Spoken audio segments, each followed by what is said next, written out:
और इस वक्त की बड़ी खबर के साथ आज हम इस चर्चा की शुरुआत करेंगे। देखिए, बड़ी खबर यह है कि चाइना ने अब ईरान को एयर डिफेंस सिस्टम दे दिया है। इस तरह की खबर है। इसमें क्या सच्चाई, क्योंकि पीछे हमने देखा था कि इजराइल और ईरान के बीच में जो युद्ध हुआ उसमें ईरान को नुकसान हुआ क्योंकि उसके पास उस तरह से एयर डिफेंस सिस्टम नहीं था, जिसकी वजह से एक बड़ा कारण वहां के नुकसान के पीछे की बताई जा रही है।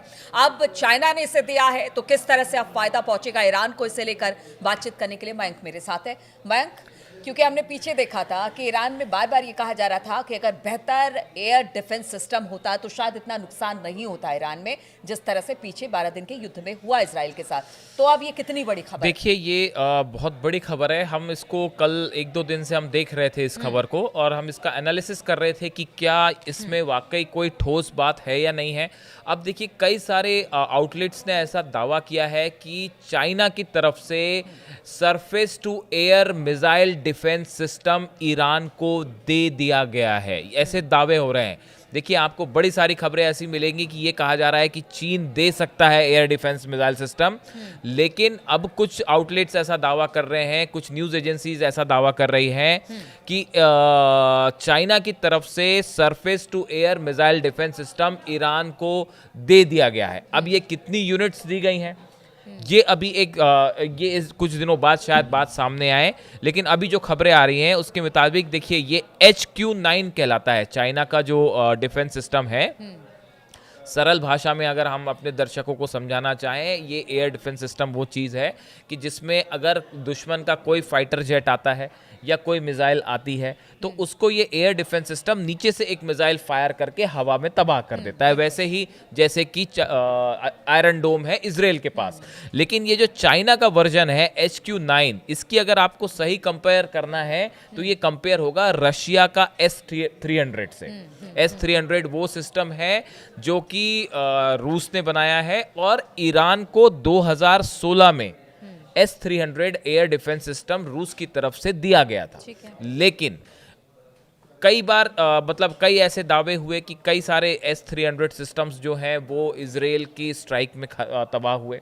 साथ में ये भी बात कही गई कि जो 12 दिन की ये युद्ध था, लड़ाई थी, उसमें S-300 ने उतना इफेक्टिव वो साबित नहीं हुआ, उतना वो जो है सफल साबित नहीं हुआ, एक्यूरेट नहीं रहा, जिसकी वजह से अब इसमें कई सारी चीज़ें हैं। देखिए, जो डिफेंस सिस्टम है आपको इसमें लगातार न्यू वर्जन्स जो मिसाइल्स के होते हैं वो लगाने पड़ते हैं। आपको इसके रडार्स को जो है वो इम्प्रूव करना पड़ता है।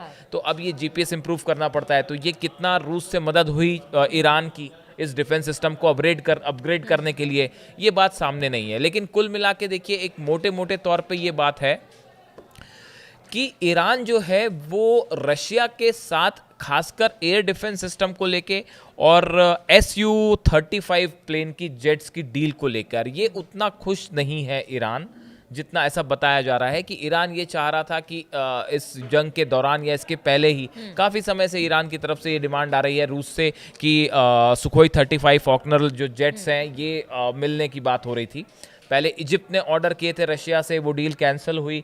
उसके बाद ये बताया गया कि ये प्लेन्स जो हैं ईरान के पास आ रहे हैं, क्योंकि ईरान ने बड़ी मदद की यूक्रेन वॉर में रूस की। शायद 28,000 से ज़्यादा शायद 135 और जो है शायद ड्रोन्स जो हैं वो दिए गए। लेकिन उसके बाद ये हुआ कि भाई ये जेट्स जो है रूस देगा, लेकिन वो देने में काफ़ी डिले हुआ और अभी तक वो डील सामने नहीं आ पाई। उसी का नतीजा है कि इस युद्ध के फौरन बाद ईरान ने चाइना से J-10C जो फाइटर जेट्स हैं वो बताया जा रहा है कि वो भी एक खेप उसकी पहुंच चुकी है। और कुछ एक्सपर्ट्स तो ये भी बता रहे हैं कि जो बड़ी डील है वो 150 जेट्स की है। 150 जेट आ रहे हैं। उसी बीच में अब जो सबसे बड़ी ज़रूरत है ईरान की वो है missile defence system, air defence system. और ये बताया जा रहा है कि ये जो HQ-9 वर्जन है चाइना का, इसका कुछ अमाउंट्स यूनिट्स जो है वो ऑलरेडी ईरान को भेज दी गई हैं। ऐसे दावे मिडिल ईस्ट की कुछ एजेंसीज कर रही हैं, जो लंदन बेस्ड हैं, वो ये दावे कर रही हैं कि भाई ये खबर जो है पुख्ता है। अब ये जो वर्जन है HQ-9, इसका जो एक्सपोर्ट वेरिएंट होता है वो कहलाता है FD-2000 एंड FD-2000B। ये उसका जब आप चाइना इसको एक्सपोर्ट करता है तो इस नाम से करता है। हालांकि चीन की तरफ से ये कहा गया है कि हमने ऐसा कोई चीन खैर। हाँ, चीन की तरफ से सार्वजनिक रूप से यही कहा जाएगा कि भाई कोई भी कंट्री जब वॉर में होती है तो हम उसको ऐसी चीज़ सप्लाई नहीं करते हैं। लेकिन जो हकीकत है, जो एक्सपर्ट्स बता रहे हैं कि इसकी पहली खेप तो जो है वो सप्लाई हो गई है। अब ये मिसाइल सिस्टम जो है S-300 से बताया जा रहा है कि ज़्यादा बेहतर मददगार साबित हो सकता है ईरान के लिए। फिर से एक बार बात शुरू हो गई है कि ईरान का अभी जो नेतन्याहू का एक नया स्टेटमेंट आया है, उसमें उन्होंने कहा है कि साहब हमें पता है कि ईरान का एनरिच्ड यूरेनियम कहाँ रखा हुआ है। जब नेतन्याहू ये बात कह रहे हैं, प्राइम मिनिस्टर इजराइल के अगर ये बात कह रहे हैं कि उन्हें पता है कि ईरान का यूरेनियम एनरिच्ड कहाँ रखा हुआ है, इसका मतलब वो ये बात तो स्वीकार कर रहे हैं कि ईरान का जो यूरेनियम जो है वो सुरक्षित है। जब आप ये कह रहे हो कि हमें पता है कि वो फलानी चीज़ कहाँ छुपी हुई है, इसका मतलब वो चीज़ सुरक्षित है। तो आपने ये तो स्वीकार कर ही लिया कि भाई ईरान का जो एनरिच्ड यूरेनियम है 400 किलो वो सेफ है। अब उसके बाद इस तरह की भी बातें हैं, बड़े सारे एक्सपर्ट्स ये बात कर रहे हैं कि भाई जल्दी जो है वो इजराइल फिर से हमला कर सकता है। और शायद यही वजह है कि देखिए, अगर रूस से एयर डिफेंस सिस्टम मिलने में देर हो रही है तो फिर चाइना का रुख किया जा रहा है, अपनी तैयारी ईरान पुख्ता रख लेना बिल्कुल चाहता है। एक बड़ा कोऑपरेशन शुरू हो गया है ईरान और चीन के बीच। आप देखिए J-20 और J-10C जो फाइटर जेट्स हैं, इनकी डील की बात शुरू हो गई है। अगर ये डिफेंस सिस्टम जैसा खबर है कि ये वाकई ये पहुंच गया है ईरान, तो ये बहुत मददगार साबित होगा। अगर इजराइल के जेट्स जो हैं या अमेरिका के जेट्स एंटर करते हैं ईरान की सीमा में, तो ऐसे में अगर अच्छा, साथ में ये भी बात कही गई है कि चाइना ने जो है सरफेस टू एयर मिसाइल की काफ़ी सारी बैटरीज जो हैं वो भी प्रोवाइड कर दी है ईरान को। तो कुल मिला के ये डिफेंस सिस्टम अगर अगले कुछ दिनों के अंदर या एक आध 2 महीने के अंदर तेजी से एक्टिवेट हो जाता है, तो ये ईरान की सुरक्षा में एक बड़ा अहम रोल प्ले कर सकता है। वो हमने देखा कि जो F-16 और F-35 जेट्स जो निशाना बनाया गया तेहरान में, जो बम्बार्डमेंट किया गया और न्यूक्लियर सेंटर्स पे जो बम्बार्डमेंट किया गया, उसमें बचाव करने में ये ईरान के लिए बहुत ज़रूरी था। इस 12 दिन के युद्ध में जो सबसे ज़्यादा कमी ईरान को किसी चीज़ की खल रही थी, तो वो था ये डिफेंस सिस्टम, जो कि रूस से मिलने में अब कितना टाइम लगेगा, आगे चीज़ें होंगी कैसी होगी, रूस पे अपना भी उसको अपना यूक्रेन वॉर भी देखना है, तो वो भी उसके लिए चीज़ें मैटर कर रही हैं। तो ऐसे में देखिए इस बार ईरान जो है वो अपने दम पे लड़ा अमेरिका और इसराइल से, इसमें कोई दो राय नहीं। लेकिन अब ईरान ने ये प्रोसेस शुरू करी है कि एक ऐसे दोस्तों को जमा किया जाए जो युद्ध के दौरान मजबूती से खड़े रहें, स्ट्रैटेजिक पार्टनरशिप आगे बढ़ाई जाए।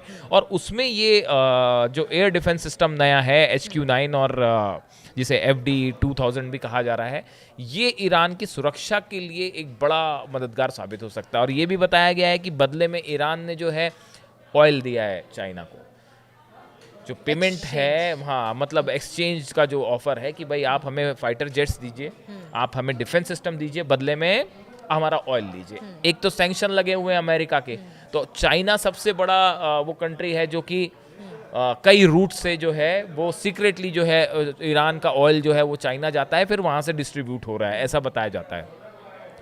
तो ऐसे में अब चाइना एक वो कंट्री है जो ना सिर्फ ऑयल एक्सपोर्ट में ये मदद कर रही है ईरान की, और दूसरी देखिए इसकी बड़ी वजह है, कोई भी कंट्री किसी की मदद सिर्फ दोस्ती की खातिर नहीं करता। इंटरनेशनल रिलेशंस का तकाजा ये होता है, जब आपको कोई फायदा होता है तो मदद करते हैं। वो एक तो दूसरे को इसलिए फायदा चीन के भी समझिए आप, चीन के भी 2 फायदे हैं। पहला फायदा ये है, मिडिल ईस्ट में अगर अमेरिका का प्रभाव बढ़ता है, इसराइल का प्रभाव बढ़ता है, तो ये चाइना के नेशनल इंटरेस्ट को नुकसान पहुंचाता है। चाइना के साथ जो आप देखिए करेंसी वॉर है, ट्रेड वॉर है, वेपन्स वॉर है, और आप ताइवान के अलग इशू है। तो चीन ये चाह रहा है कि अमेरिका जितना दूर रहे, उसका प्रभाव मिडिल ईस्ट में जितना दूर रहे वो ताइवान से, और मिडिल ईस्ट में उसका प्रभाव जितना कम रहेगा अमेरिका का, ईरान को, चीन को उतना फायदा है। अमेरिका चीन के रिश्ते को सब जानते हैं, वर्चस्व की लड़ाई है। और दूसरा जो है देखिए, आप जो है आपका वेपन कंपटीशन भी बहुत ज़बरदस्त होता है। अपने देशों के हथियार को बेचने का कंपटीशन है। अगर अमेरिका इसराइल को हथियार बेच रहा है, तो चीन भी इस कंपटीशन में शामिल है कि भाई हम भी अपना हथियार बेचेंगे,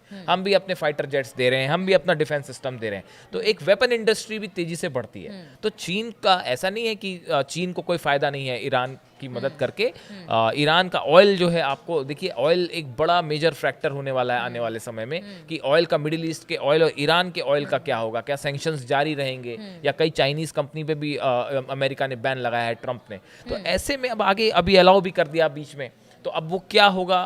तो इस हिसाब से इस पूरी डील से ईरान को तो फायदा है ही, चीन को भी बड़ा फायदा है। बिल्कुल, तो देखिए ईरान को फ़ायदा है और इस वक्त सबसे ज़्यादा डिमांड, अगर पीछे 12 दिन की युद्ध की बात की जाए तो सबसे ज़्यादा ज़रूरत महसूस हो रही थी ईरान को कि एक बेहतर एयर डिफेंस सिस्टम उसके पास हो, और इसके लिए चाइना ने कहा है कि अब चाइना ने कह दिया है और दे भी दिया है कि ऐसे खबरें आ रही हैं कि एक मजबूत एयर डिफेंस सिस्टम। हालांकि देखिए अभी हालात बहुत बेहतर नहीं है, बातचीत लगातार हो रही है और ये भी कहा जा रहा है जिस तरह से हालात बन रहे हैं नेतन्याहू और ट्रंप के बीच मुलाकात के, कि कभी भी कोई भी बड़ा हमला हो सकता है। इसलिए ईरान भी अब पूरी तरह से तैयार और तैनात दिखाई दे रहा है और इस बीच चाइना के साथ उसकी दोस्ती भी यहाँ पर दिख रही है। चलिए, इन तमाम खबरों पर हमारी नज़र बनी रहेगी, आप हमारे साथ बने रहिए और एक बार फिर से आप लोगों का बहुत बहुत शुक्रिया तमाम कमेंट्स हम तक पहुँचाने के लिए और साथ ही साथ हमें सजेशन भी देने के लिए। मयंक, आप कुछ कहना चाहेंगे? नहीं, बस आपके देखिए आपके सजेशन से हमें एक प्रकार का ये आइडिया होता है कि किस तरह के मुद्दों पर आप बात करना चाह रहे हैं, और आप सुझाव दीजिए किस मुद्दे पे आप चाहते हैं बात करना, किस तरह की चर्चा चाह रहे हैं, आप किस विषय पर चाह रहे हैं, किन देशों के ऊपर आप इंटरनेशनल रिलेशंस की बात होती, कौन से एरिया में। और आपके कमेंट्स जो है वो हमें ये भी बताते हैं कि हम सही दिशा में आगे जा रहे हैं या नहीं जा रहे। कोशिश हमारी यही होती है कि ऑनेस्ट जर्नलिज्म किया जाए, जो सच्चाई है वो आपके सामने रखी जाए। बिल्कुल, तो आपका फीडबैक बहुत ज़रूरी है और हमें तमाम मैसेजेस भेजने के लिए आप लोगों का बहुत बहुत शुक्रिया और इस चर्चा में शामिल होने के लिए बहुत बहुत शुक्रिया।